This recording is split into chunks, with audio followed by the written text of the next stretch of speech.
الله أنا كمدة شعب الصومالي يخوض على المجالات وقدوشو إلى ما عن الصومالي إنك عندهم دور الشغل الوقت اللي بعطنك محايري الصومالية معناها بقول سكينتي المصحنا قدر كلبات أعرف بقى قدميها برلمان كأنه في شرح معناها يشجع المدحويني وأرن معناها سياسيات أو فرماتشو وتبكوس أخبار بقى إنه كده ترزرني رحوينه ومعناها كقاعدون ترزرني ماذا سو معناها سياسات عصب أو تطبق عصب وليجو فرماتشو أخبار بقى إنه كده تؤمن رحوينه وزاري أما نروح رحوينه مدحوينه هوية لسه برلمان هوية معناها يشجع لو ديدو مدحوينه أمر وزاري تاسع إلى ثاني وسياسة معناها فرماتشو وتواي أو معناها هوية لو ديدو واي معناها يصير وزاري أو مدحوينه إلى ما عن دورشة معناها وحال معناها دورشة أو معناها يشجع في تحشي المدير عكرت لكن دورشة كبد من عكرت because of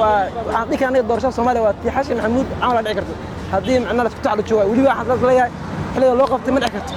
هي قاعدة بلوني قاعدة بدع قاعدة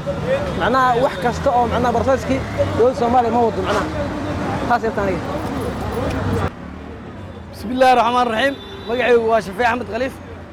doorashada dalka waa sanadkan ma ka dhici kartaa isla sababtoo ah hadda waxa la doortay ra'iisul wasaare cusub kulay waa waxaan ani aaminsanahay inuu ra'iisul wasaarahaas wax qaban karo kulay haddana looma baahna doorasho inay dhacdo sababtoo ah waxa waaye waa ma noqon karaan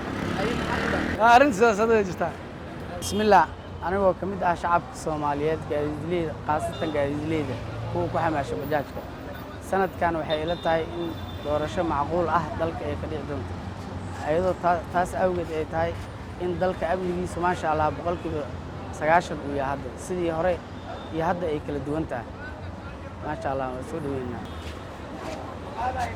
kulleeyto waxaan u arkaa in macnaha gudoomiyaha baarlamaanka uu isku soo sharaxo nin hawiye ah